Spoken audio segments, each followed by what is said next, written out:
Makabongwe uJesu Kristu, abazali bami enkosini, nabazalwane bonke ezindaweni ezahlukahlukene, abafundi bakaJesu Kristu. Ngithi, awu mayibongwe inkosi, uJesu Kristu inkosi yamakhosi, obuye masinyane, inkosi yethu, umfeli wethu, egameni likaJesu.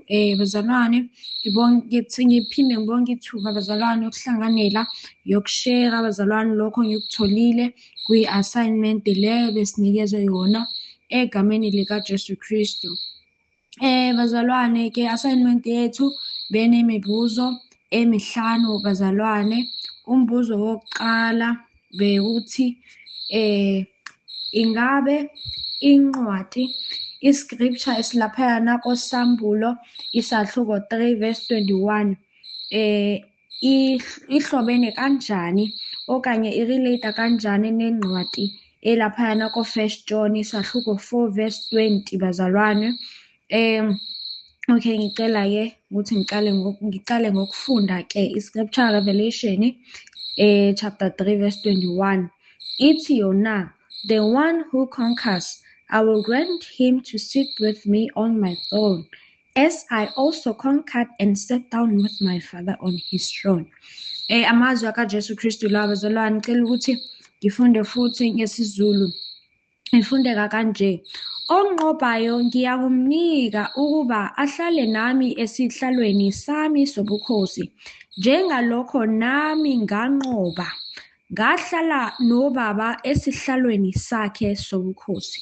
So bazalwane nje, so ngizosala ngishera ngalesi scripture lesi, angithi isona lesi sisikompare ne-1 John chapter 4 verse 20 ukuthi zirelate kanjani. So ngizocala ngoSambulo Revelation chapter 3 verse 21 ukuthi ngitholeni kuso bazalwane.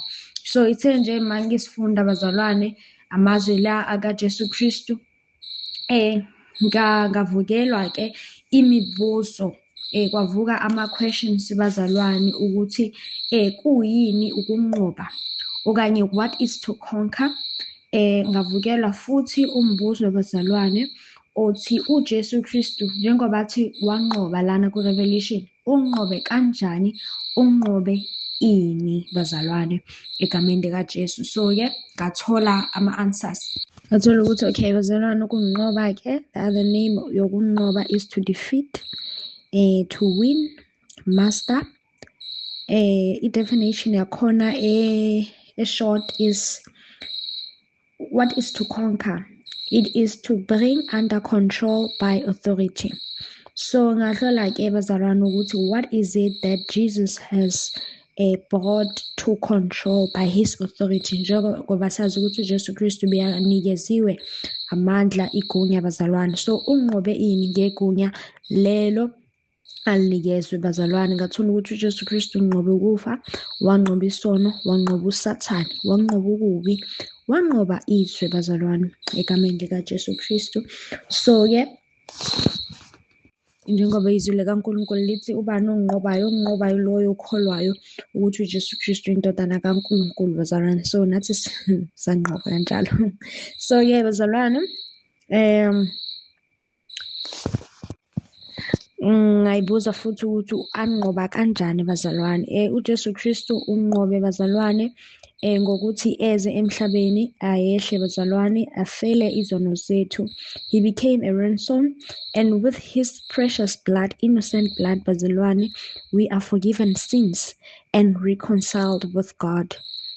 This is an action, lento le isenzo bazalwane sothando. Hallelujah. So bazalwane, ngagxila kakhulu kule ndaba yothando ukuthi uJesu Kristu wanqoba kanjani, wanqoba ngothando, ngoba izenzo zonke lezi azenzile bazalwane ukuthi ayofa esiphambanweni kabuhlungu bazalwane, it was because of uthando. Isibonelo sokuthi uJesu Kristu uye athanda, uthande izwe bazalwane. uJesu Kristu, he sat with tax collectors. uJesu Kristu ahlala nezoni. uJesu Kristu akhulekela bazalwane abahluphi bakhe esiphambanweni bazalwane ukuthi ubaba abathethelele ngoba bakwazi lokho bakwenzayo. uJesu Kristu bazalwane esindisa esiphambanweni, the man obe abethelwe naye uJesu Kristu amsindisa athi uzomkhumbula mase angena kwi-paradise bazalwane. So lokho kuyafakazela ukuthi uJesu Kristu uthande izwe and athanda wonke umuntu egameni likaJesu. Emva kwalokho-ke, emva kokunqoba ngothando, uJesu Kristu wenzani? Wahamba wayohlala noBaba wethu esihlalweni sakhe sobukhosi-ke bazalwane. So-ke i-scripture lesi ngiceda ukusihlaziya kuvuka nemibuzo efana nale bazalwane. Singelate kanjani ne-1 John chapter 4 verse 20? Ngicela ukuyifunda bazalwane. Sifundeka kanje: if anyone says I love God yet hates his brother, he's a liar. For anyone who does not love his brother whom he has seen cannot anyone who does not love his brother whom he has seen cannot love God whom he has not seen. Ifundeka kanje-ke ngesizulu: uma umuntu esho ukuthi ngiyamthanda uNkulunkulu kepha ezonda umzalwane wakhe, ungumqambi manga, ngokuba ongathandi umzalwane wakhe ambonileyo angemthande uNkulunkulu akambonanga. Bazalwane, ngiyaxolisa ukufunda isiZulu ngenye indlela egameni likaJesu. So-ke bazalwane, lesi scripture lesi sisikompare ne-Revelation 3:21. Kuyasho-ke uPaul uJohn laphana ukuthi asinakho ukuthanda uNkulunkulu masingathandi ubuti wethu. So bazalwane, kuye kwavuka nje phakathi kimi ukuthi kahle imiyalo emikhulu esiyaziyo bazalwane ukuthi thanda uNkulunkulu ngayo yonke inhliziyo, ingqondo, umphefumulo. Aphinde futhi uJesu Kristu athi uthanda umakhelwane wakho njengoba uyithanda. Imiyalo le emikhulu emibili ayihlukani bazalwane. Akwenzeki ukuthi uthi uthanda uNkulunkulu. Ngiyaxolisa bazalwane, akwenzeki ukuthi uthi uthanda uNkulunkulu kodwa uzonda ubuti wakho.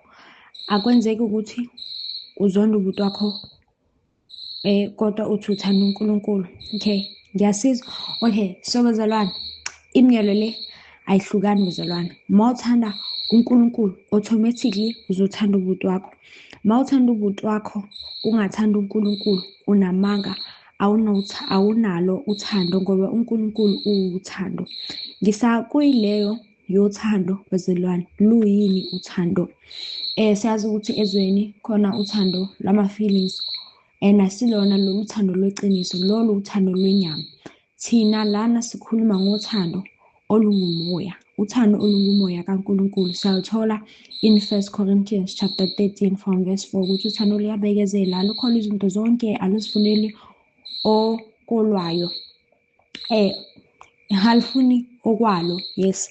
So bazalwane, uthando lolo uthando olu-spiritual, uthando olukumoya kaNkulunkulu. So uthando lolu siyathola ukuthi uthando ulona uthando uJesu Kristu anqoba ngalo ngokuthi enzeni, aze lana emhlabeni, ayehle ashiye ubukhosi bakhe azofela thina bazalwane. Ngothando lolu athanda izoni, athanda wonke umuntu. There was no one he hated. He loved all people because beyahlala nabantu bama-standards wonke la emhlabeni asingabacabanga. Behlala the poor, the rich, those that are ill, those that are healthy, nje konke uJesu Kristu beyahlala nabo. So nje sabona ukuthi ilona lolu thando uJesu Kristu banalo and unqobe izwe ngalo ukuthi ayohlala nobaba wakhe ngoba unqobile bazalwane. So uJesu Kristu bazalwane, we follow him, we are his disciples. Singabafundi bakaJesu Kristu ngoba sithabatha isiphambano siyamlandela bazalwane. So-ke uJesu Kristu uyisibonelo kithi, he is an example. Lokhu uJesu Kristu akwenzile nathi siyakwenza. So-ke ngathola ukuthi leli verse leli likhuluma ngothando. Uthando lolu lusafana lokuthi sithanda ubuti wethu, ukuthi asinakho ukuthi sithanda uNkulunkulu singathanda ubuti wethu. Lolu thando is still the same love uJesu Kristu beyanalo. Uthando lolu oluphakathi kithi osimele ukuthi siluveze bazalwane. Ngathola ukuthi uNkulunkulu uphakathi. Sazi okay, mangikhulume ngabafowethu abasindisiwe. Abafowethu abasindisiwe banomoya kaNkulunkulu. Umoya kaNkulunkulu oyini? OwuNkulunkulu. The Holy Spirit is God. So masithanda umfowethu loyo simbonayo osindisiwe nomoya kaNkulunkulu. Sithanda uNkulunkulu, automatically sithanda uNkulunkulu phakathi kwakhe. Kulabo bangakasindiswa bazalwane, uJesu Kristu uthi nizwile kumandulo ukuthi thanda umfo wakho uzonda isitha sakho. uJesu Kristu yena uthini? Uthi thanda isitha sakho sikhulekele. So nalana sithanda wonke umuntu ngoba uJesu Kristu oyi-example kithi. Sithanda wonke umuntu nathi. Sithanda izitha zethu. Siyabakhulekela. uJesu Kristu uthi ongithandayo ugcina imiyalo yami. So sigcina umyalo kaJesu Kristu uthi thanda isitha sakho umkhulekele. So-ke bazalwane, ngathola ukuthi kahle kahle lolu thando lona lokunqoba. And ngathola ukuthi uthando kahle kahle, love is the spirit of God. The love is the fruit of the spirit. Love is not maintained by flesh, but by the spirit. Love is spiritual. So uthando lu-spiritual bazalwane. Asilona isenzo senyama but isenzo somoya. So uthando sazi ukuthi inyama nomoya ziyaphikisana, ziyalwa. Flesh wrestles against spirit. So masithanda vele izoshaya enyameni. uJesu Kristu uthando lo moya beyanalo for thina nomshayile enyameni. Uyabethelwa kabuhlungu, aphuziswa izinto ezimbi esiphambanweni, athukwa, athweswa the crown of thorns. So uthando lolu lushayile enyameni. Lushayile enyameni because the love was spiritual. Asilona uthando oluqondwa izwe. Ilona uthando olusinqobisayo. So okay, ngokurep up ukuthi lama verse la ahlobene kanjani? Ahlobene ngokuthi uJesu Kristu unqobe izwe ngothando ayihlala noBaba esihlalweni sobukhosi. Nathi siyonqoba ngokuthanda umfanekiso wonke uBaba awudalile emhlabeni. Sithanda abafowethu enkosini abenza intando kaBaba. Sithanda izitha zethu. So ngalokho-ke nathi sifana noJesu Kristu, sofana naye enkazimelweni yakhe. Lasho izwi lithi izinhlupho that we face right now ngeke zi-compare nezinhlupho i-glory, inkazimulo ezizombatha noJesu Kristu. So uthando lolu luzosilidela nathi bezalwane to sufferings. Hallelujah. Uthando lolu lizoshaya enyameni because asilona uthando lwezwe kodwa uthando lolu uthando olungumoya olungaqondi izwe bazalwane. Hallelujah. So nje uthando lolu uthando that is going to produce a character that will produce a hope nje we do not have we are not ashamed of this hope, for the Lord has poured the spirit of love within us. Ngisekela ngoGalatians chapter 5 nje mayifunda from verse 1. Hallelujah bazalwane.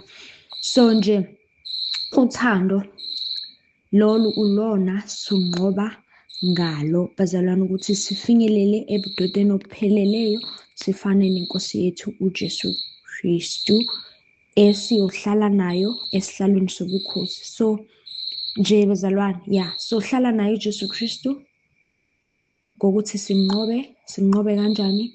Sinqobe ngokuthanda abafowethu bethu bonke njengoba naye uJesu Kristu walithanda izwe, alifela and suffered enyameni egameni likaJesu. Okay-ke bazalwane, umbuzo omunye-ke uyobuza ukuthi njengoba sihamba ngomoya kaNkulunkulu, ingaba ukuthi lokho kusho ukuthi-ke asilaleli from the other saints, mhlampe abangadelanga konke kodwa nabo besebenzisa uNkulunkulu, bahamba ngomoya kaNkulunkulu. Okay-ke bazalwane-ke kwavuka umbuzo ukuthi okay kuyini ukuhamba ngomoya?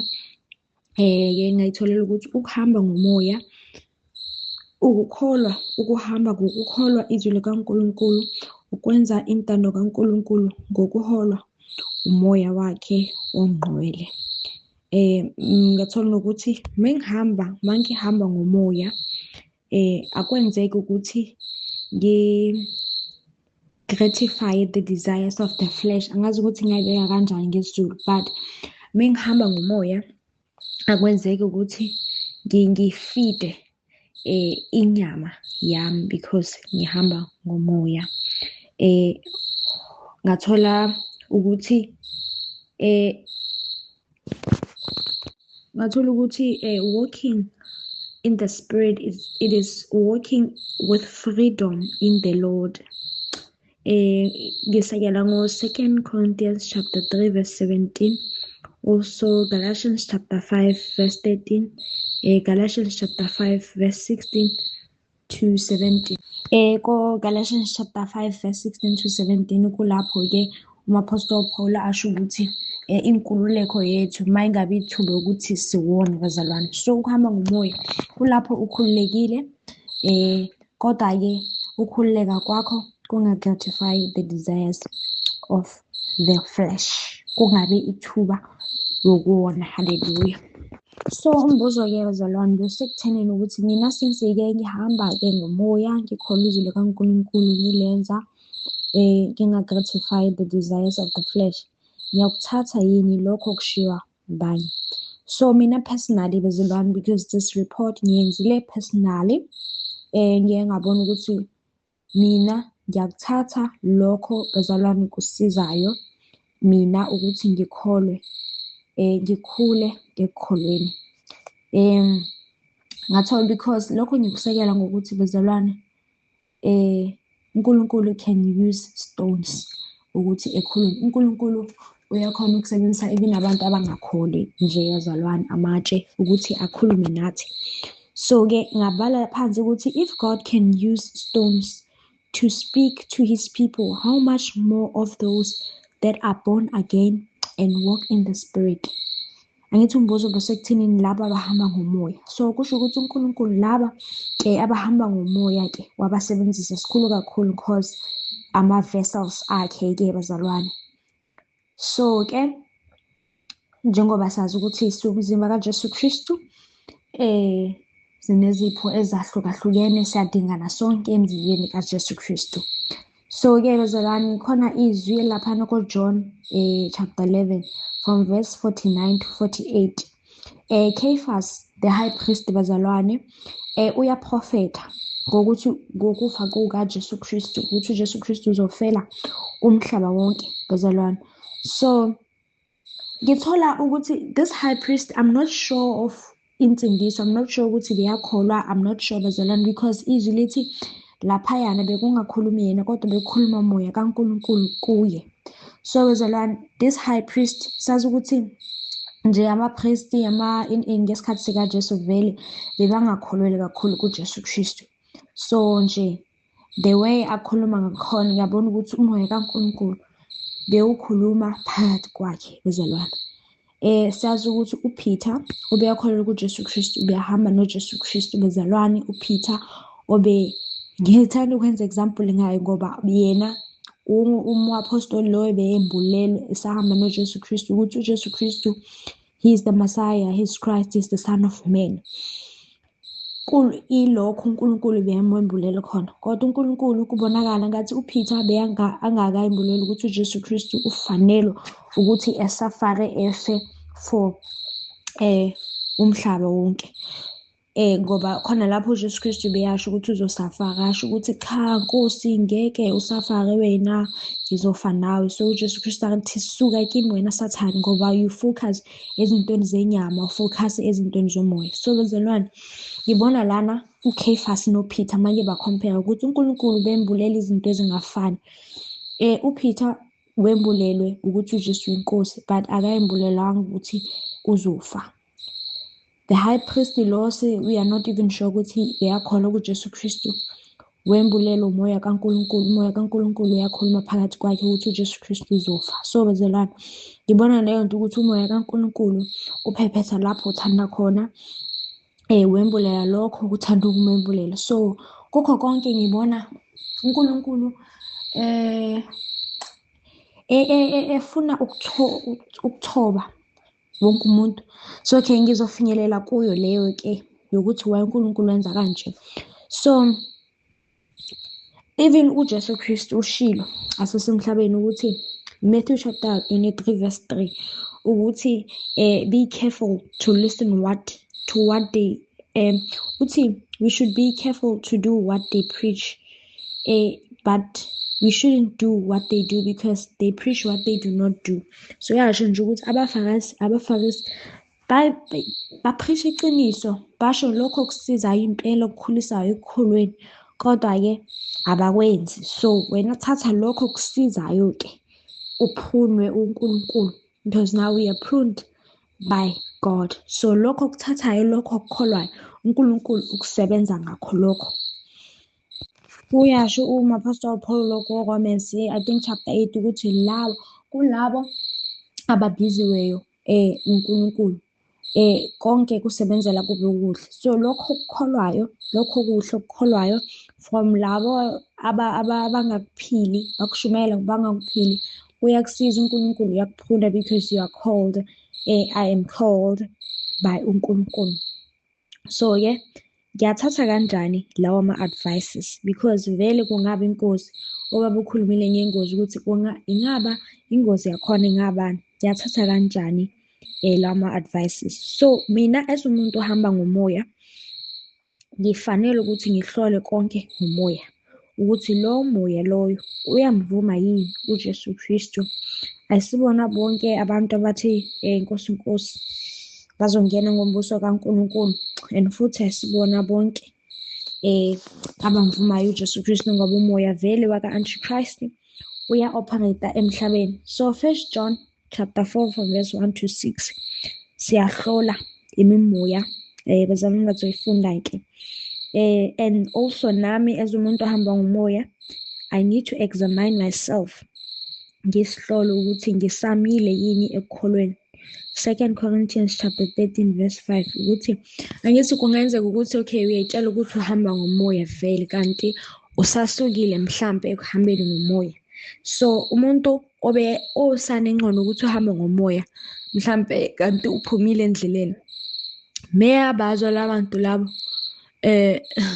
meyabazwa labantu laba uzwenzani, uzothatha lokho kumsebenzelayo, lokho kuzo-gratify the desires of the flesh. Siyazi ukuthi angithi izinto zenyama nomoya azihlangani. Mohamba ngomoya uhamba ngomoya, mohamba ngenyama hamba ngenyama. So the desires of the flesh, you can gratify them mongihambe ngomoya. So kumele ngihlezi njalo nami ngihlolisise ukuthi ngimile na ekukholweni, ngimile na ekuhambeni ngomoya, ukuthi mangithatha lokho konke lokho kwalaba bantu labangaliphilizwi kodwa balishumayela, ngisamile yini emoyeni, and izwi lelo abalishoyo lizongikhulisa yini emoyeni, or lingikhulisa ezinkanukweni zami zenyama na. So ingabe ukuthi ngifuna izwi elizofavor mina. Hallelujah. So bazalwane, ingozi ingaba leyo ukuthi mase uphumile emoyeni manje sengiphumile, ngithi ngikhulume ngami because this is my personal assignment. Mase ngiphumile emoyeni, kungenzeka ukuthi ngithathe lokho okufida inyama yami, ikhona izwi but le-favor mina izenzo zami zenyama. So ngazibuza futhi ukuthi why uNkulunkulu angenza kanje, why uNkulunkulu efuna ukuthi sifunde from abanye abantu. So ngayibeka lento lokuthi uNkulunkulu wembulile ukudala konke kimi, but then why would he want me to ukuthi ngilalele abanye abantu.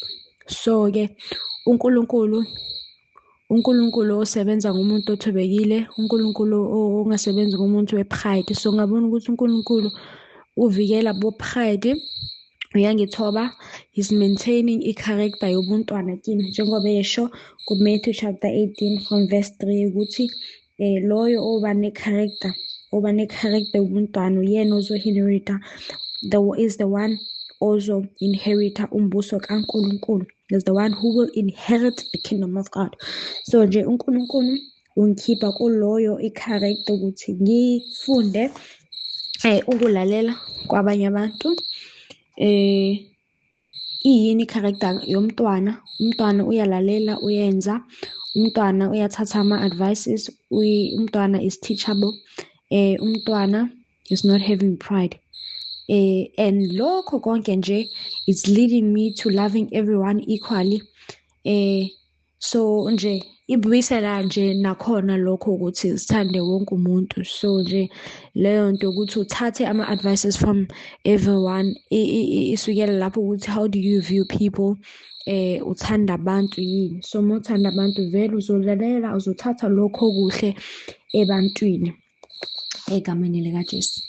So kukho konke nje bazalwane kuwusebenza kwaNkulunkulu ukuthoba thina, ukwakha thina, ukuthi ekugcineni sibe laba abanqobile abazohlala noJesu Kristu esihlalweni sobukhosi. So-ke bazalwane, umbuzo omunye-ke bewusencwadini ya-John chapter 16 verse 20 lapho uJesu uthi, "Truly, truly, I say to you, you will weep and lament, but the world will rejoice. You will be sorrowful, but your sorrow will turn into joy." So bazalwane, sathola lana ukuthi uJesu Kristu uyasho ukuthi sizoba usizi, umhlaba wonke uzojabula bazalwane egameni likaJesu. So lokhu-ke umbuzo ukuthi lokho kusho ukuthini empilweni yethu on our daily life bazalwane. Hallelujah. Okay, yini indaba bazalwane uJesu Kristu beyasho kubafundi bakhe lesi statement? Beyasho lesi statement ngoba uJesu beyazoshiya lo mhlaba-ke, he was about to be crucified. So ushiya la abafundi bakhe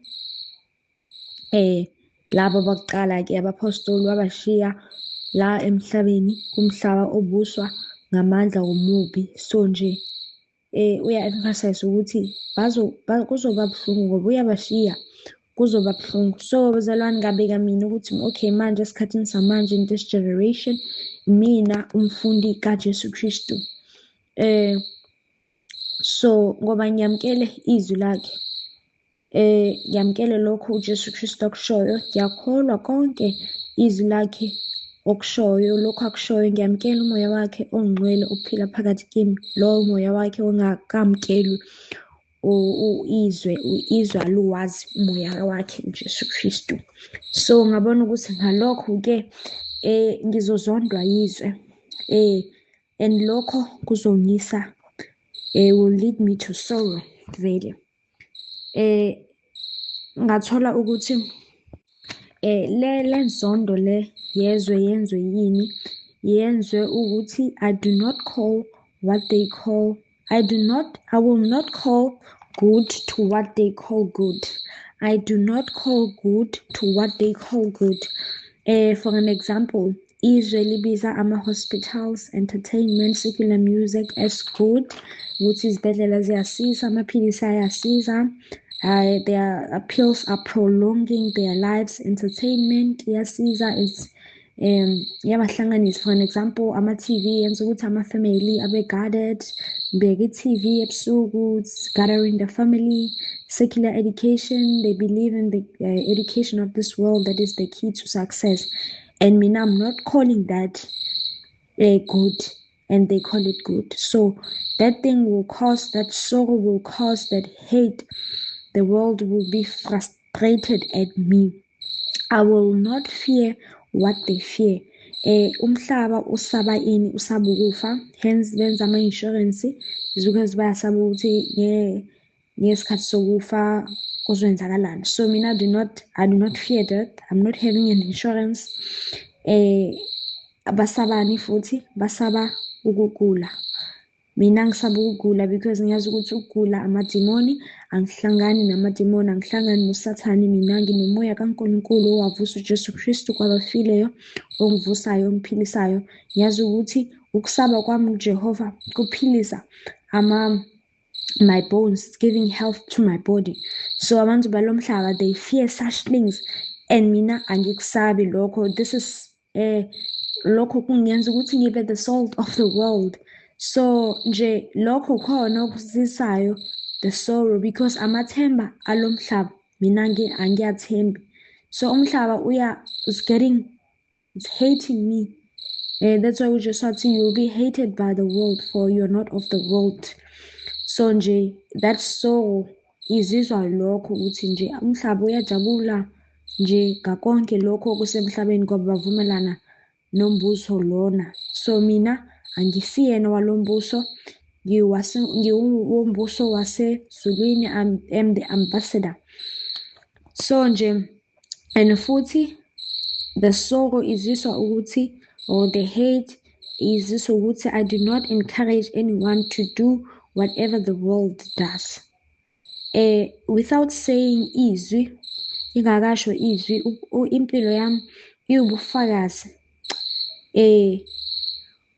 to the rulers, the authorities of the world, for we are not fighting vele with the flesh and blood, but we are fighting with the spirits, the authorities of the darkness. So nje bazalwane, the sorrow ekhoswayo khona lokho ukuthi nje umhlaba uzosihlukumeza, causing that sorrow bazalwane, because asenzi lokho bakwenzayo.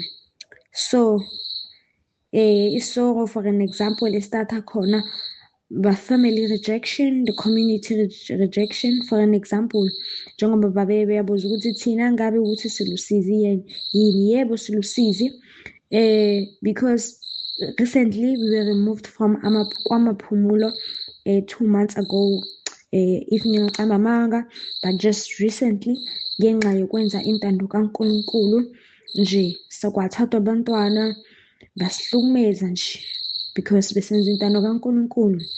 And eventually isoro le izoqhubeka, izokhula ngoba sithemele uNkulunkulu. Umhlaba uzosiphinda uzonde kakhulu nje, sizopersecutwa nje umhlaba kakhulu nje, sizopersecutela to death, some of us to jail. So iyona into engiyibonayo manje ukuthi sikuphi thina.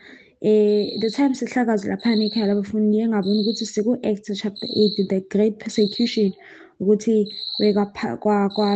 kwabhidliswa Jerusalem, and they scattered to different villages. So thina we are scattered to different villages.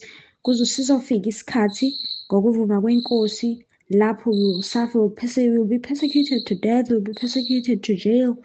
Some will vele die natural death. So nje khona ukuhlukumezeka kuzoba khona, kodwa umhlaba uzojabula, uzothandwa nje, kodwa nje isiphetho sakhona ukubhubha vele. But thina ke will have that sorrow, but then uJesu Kristu uyasithembisa ukuthi that sorrow will return into joy. So that sorrow will return into joy. uJesu Kristu uzofika, umbuso walomhlaba uzophela, kuzobusa uJesu Kristu, uzobusa kuze kube phakade. Hallelujah. So ke bazalwane, hallelujah, kuLuke chapter 10 ke umbuzo wethu omunye uthi siyini isizathu sokuthi uJesu Kristu ethume abafundi bakhe in pairs, abathuma 2 bazalwane. So ke le ncwadi le story lesi sithola encwadini kaLuka chapter 10 nje from verse 1. Ifundeka kanje: After this, the Lord appointed 72 others and sent them on ahead of him, 2 by 2, into every town and place where he himself was about to go.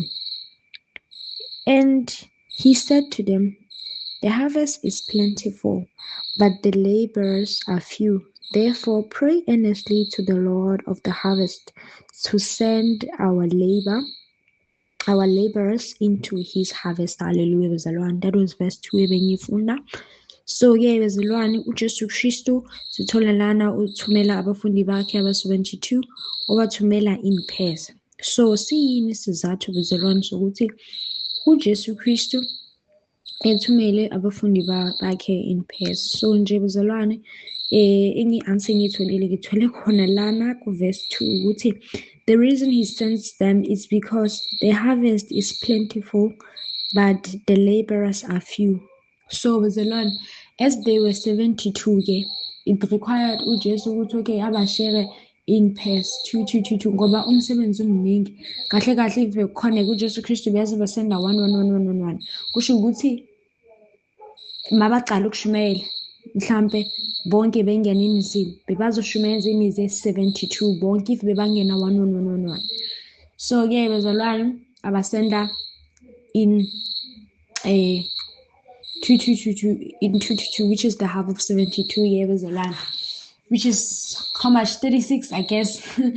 So-ke bezalwane, the reason abasenda kanjalo is because ufuna ukuthi umsebenzi uhambe bezalwane, uhambe very fast because the time is short and umsebenzi umningi, the harvest is plentiful. Njengoba nathi bezalwane sidele konke, abantu abasisho ngabo ukuthi badele konke is the number esiphume nayo ekhaya labafundi esisho ukuthi bathathe isinqumo.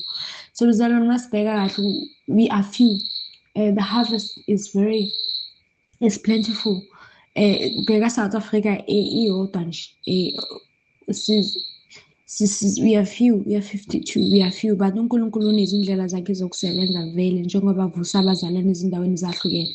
So nje bezalwane kunjalo, the reason beyabasenda kanjalo in 2 is because vele the harvest is few. So if cabanga-ke if bebahamba in 10 like bengeke isebenze mhlampe the whole 10 ingene emzini oyodwa bekungayo kusebenza. So lokho futhi kuyabonakalisa njengoba nathi ilana emandeni suyi-8 kusenzeka ukuthi uNkosi mayefuna ukuthi i-evangeli yakhe ihambe since umsebenzi omningi mhlampe esihlukanise sibe 2 in different provinces mhlampe ngokuvuma kwenkosi. So nje bezalwane, ngibona lokhu-ke. And futhi-ke ngibona ukuthi uJesu Kristu beyaba-prepare bezalwane, aba-prepare isikhathi se-great persecution, Acts chapter 8 ukuthi angithi uJesu Kristu maceda ukuhamba-ke bathola umoya ongcwele ngelanga le-Pentecost angithi bezalwane. So-ke the church was persecuted. The great persecution started eJerusalem, Acts chapter 8. So mabaceda ukubhidliza laphana behlukana to different places. Bahambe kanjani angazi bahambe kanjani, but abahambanga for sure bebaningi kanjalo. So sathola futhi lapho behamba bayedwa manje sithola uPeter in Acts chapter 10 ukuthi uhamba yedwa uyoshumayela. Sithola nabo Philip, Philip the evangelist uze emva koJesu vele, but naye samthola ukuthi uyoshumayela the Ethiopian, the umthenwa lo ayedwa ngokuthuma umoya.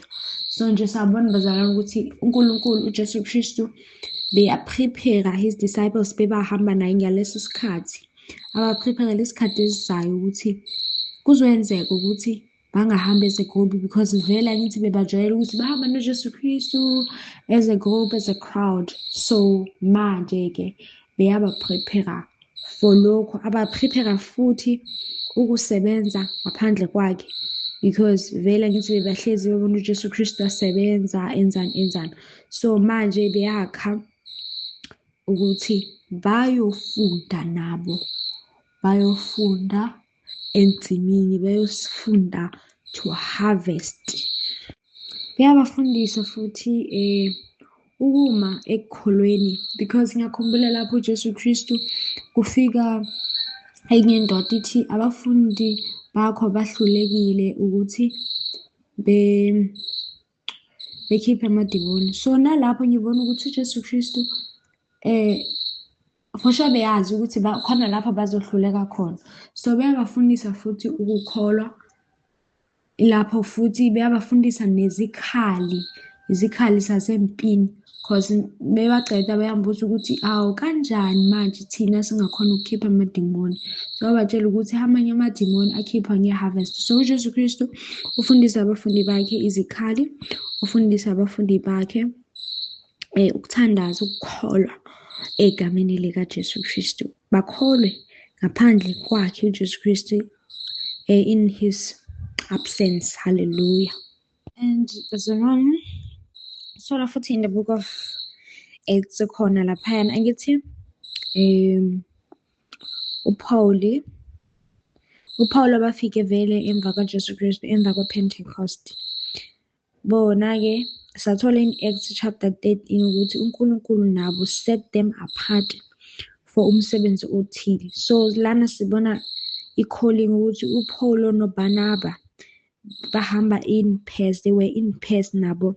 And kukhuluma bani? Umoya Ongcwele ukubani? uNkulunkulu nguJesu Kristu. Uyakhuluma ukuthi uPaul noBarnaba they are set apart for umsebenzi ke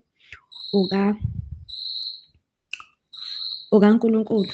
They have a calling yokushumayela the Gentiles. So futhi ngibona also i-calling futhi uNkulunkulu uJesu Kristu mathumela abafundi bakhe futhi na ufuna ukuthi bebone i-calling yabo in the harvest ke, because angithi ebandleni likaJesu Kristu sinezithu esahlukahlukene. So nalana sibona ku-Acts chapter 13 sicala ku-verse 1 ukuthi uPaul noBarnaba they have a calling. So it's the matter of calling futhi ukuthi uNkulunkulu esihambise kanje. So ngabona ukuthi okay, kusho ukuthi uNkulunkulu ekusithumeni kwethu mhlawumbe engasipheka-ke according to i-calling yethu. Mhlawumbe masisuka la emandeni, mhlawumbe ngisuka nomunye udadewethu, sizosuka nge-calling ekaNkulunkulu. So nje okay, ngathi ngifunda ukuthi kubalulekile ukuthi ngifune i-calling uNkulunkulu, ngifuna ukwazi i-calling uNkulunkulu angibizele khona, lapho uNkulunkulu angibizele khona, nokuthi-ke nginga-depend to groups, because ngiyabona nje ukuthi nje from ibandla leJerusalema bekuhamba in 2-2s, kuhamba in 1-1. So nje ngingadependi in groups, but ngimi ekukholweni nje and expect anything engavela from uNkulunkulu according to his purpose egameni likaJesu. Okunye-ke cela ukufakazela-ke Saturday 13 June 2026 bengisekhishini la ekhaya sisebenza ngama-groups-ke. So thina sekhishini-ke, so masekhishini kunesidingo sezinkuni, and manje la kule ndawo le sine-challenges izinkuni-ke. So-ke sathi hayi sohamba, ngathi hayi kwavuka kimi ukuthi hayi ngithi ngihambe-ke sihambe esitradeni, ngithi ngizocela abosizi bami ukuthi bangisize, or i-partner yami esekhishini ukuthi angisize siyothatha izinkuni mhlawumbe esitradeni sibeke izinkuni. So-ke hayi kwabonakala ukuthi hayi lokho kusho ukuthi uNkulunkulu beyakubekile kimi vele, cause abosizi bami bangakuthandi lokho. So nje ngaba nalokho ukuthi angifuni futhi ngihamba ngingedwa, but then ngagcina-ke ngihamba ngingedwa. So okay, sisi wami vele angilandela, ngibona ngihamba ngingedwa, usisi wami ayongisiza, but ngiphume ne-mindset ukuthi okay ngizohamba ngingedwa. Ngiyothatha sasithola izinkuni sabuya. So mangibuya-ke ngenza le assignment ngiyacabanga ukuthi hayi ene khona yazi lento le beyingifundisa futhi ukuthi I shouldn't depend on anyone, I shouldn't depend on my sisters. If into uNkulunkulu ayibeke emoyeni wami ngifanele ukuthi ngiyenze ngaleso sikhathi, ngicela umoya ongcwele ukuthi angisize, ngoba ngazi ukuthi angihambi ngingedwa, ngihamba noNkulunkulu, because lokho bengikwenza vele kuyinkonzo yokukhonza abazalwane, and bekusebekekile nje ngikwenza ngenhliziyo emhlophe, ngithi ngifuna ukuthi ipheke ngisheshe ngiqede. So nje ngabona ukuthi okay kahle kahle kule ndlela ngingedwa, kahle I'm not alone, okay ngisho physically ngingedwa but spiritually nginomoya ongcwele. So nje ngithi yeah, in everything I need to bear in mind, ngenza yonke into njengoba bathanda ukusho ukuthi yenza into engathi uyedwa ungacabangi abanye abantu ukuthi hawu abangisizi ini, but do it alone. Hallelujah. So ubukhona ubufakazi nje ungenabo bazalwane bonke uNkulunkulu. Hallelujah. Ya, okunye bazalwane uNkulunkulu lokho bekathanda ukubuilda kubafundi bakhe. Okunye khona indaba yothando nje bazalwane, ukuthi uJesu Kristu khona lapho egeza izinyawo zabafundi bakhe uthi nithandane, abantu bazonibona ngokuthandana ukuthi ningabafundi bami. So ngoba ahambisa 2-2-2-2 khona i-character yothando ayibuilda kubo, because if uhamba nomunye umuntu vele ufanele ukuveza uthando when you go in pairs. Akufani mahamba oyedwa, mahamba nomunye umfundi nizonakekelana lapho endleleni. So ngifuna ukuthi ngibone ukuthi uJesu Kristu nokuhambisa abafundi bakhe in 2-2 ubuilda uthando. So nje ngiyabona ukuthi uthando bazalwane kukho konke nje lona oluhamba phambili. Uthando lwakhiwa, uthando lwanqoba, uthando lungomoya, uthando lu-everything bazalwane. Hallelujah. So nje kukho konke kulama questions la ngibona uthando nje konke nje konke. Njengoba babeyabuza ukuthi inhloso yalama question yini, ngiyabona ukuthi inhloso yalama questions nje is unity. Ngathi khona lapha uJesu Kristu was trying to build unity kwabafundi bakhe, futhi ngibona uthando, inhloso yalama questions uthando, njengoba nje singekho ekhaya labafundi, but phila ngaphandle nje komholi wethu ukuthi nje sicinane ngothando, sibe ekukholweni, sikhule nje, sibone nje ukuthi kahle kahle indaba kaNkulunkulu ithini ngathi, sibizelwe kuyini, ukujula kwe-calling esikulo, because nje ekudaleni konke ngibona it's a calling kahle kahle. Sibiziwe uNkulunkulu, sibizelwe othandweni, sibizelwe embusweni kaNkulunkulu. Singabafundi sifana nebandla nje. Lamavesi la athaya ukusibonisa ukuthi singabafundi impela sifana nabafundi uqobo bakaJesu Kristu ekuqaleni. Abafundi ngathi be-Pentecost, singabafundi laba bake bamukela umoya ongcwele. Hallelujah bazalwane. Kukho konke lana kuye kwavuka nje izingoma kakhulu, kwavuka nje kumbuzo wokuqala nje kuvuke ingoma ethi uJesu nathi ngomoya la, kepha-ke ngale sizombona. Ukuthi nje uJesu Kristu nathi ngomoya, kepha ngale sohlala naye, njengoba basho ukuthi abanqobayo bazohlala nami. Sohlala naye ngala usebenza ngomoya. uJesu Kristu simbona phakathi kwabantu engomoya nje.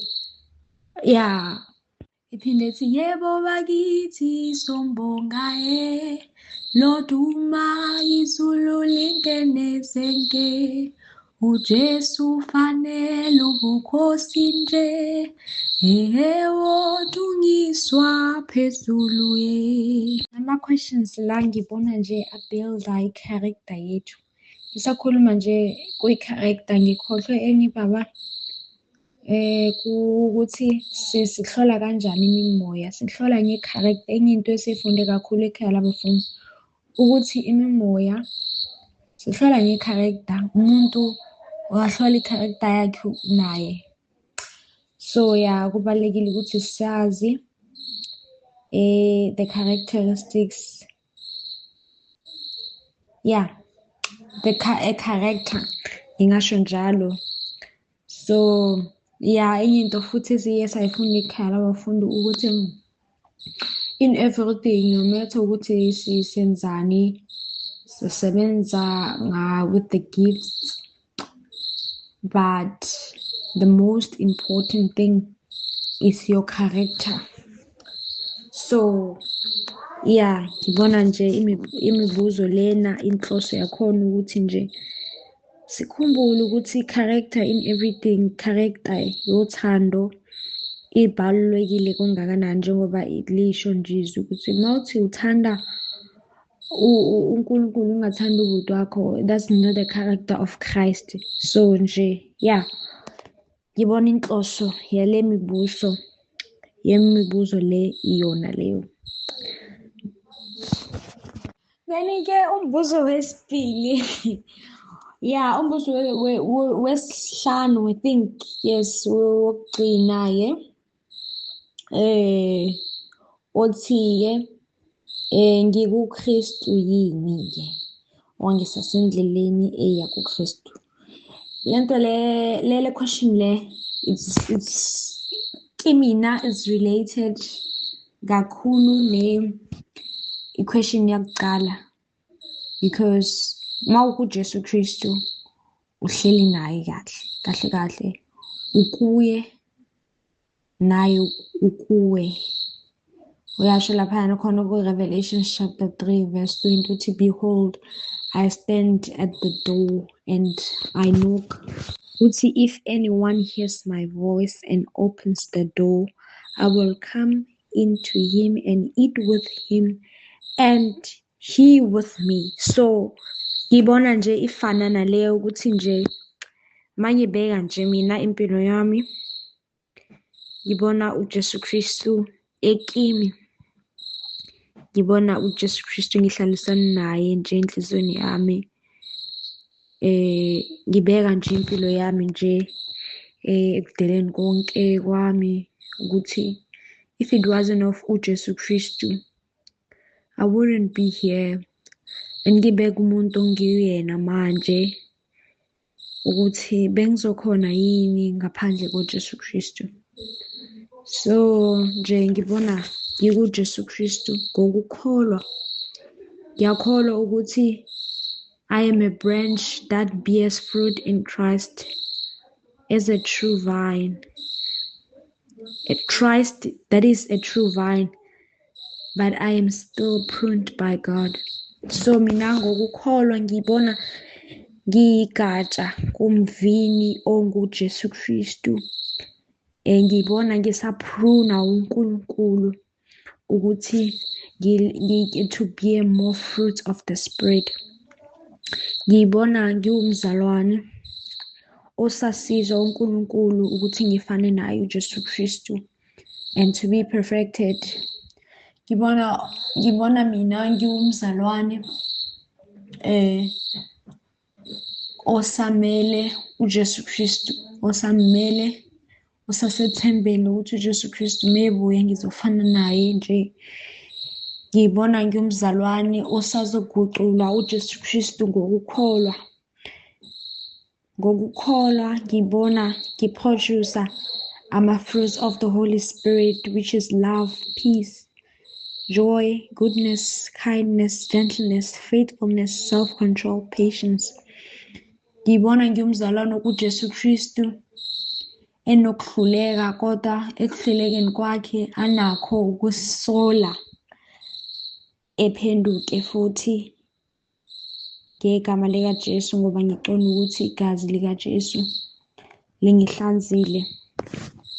Ngokukholwa ngizibona ngikuJesu Kristu and ngibona ngiyilutho ngaphandle kwakhe uJesu Kristu.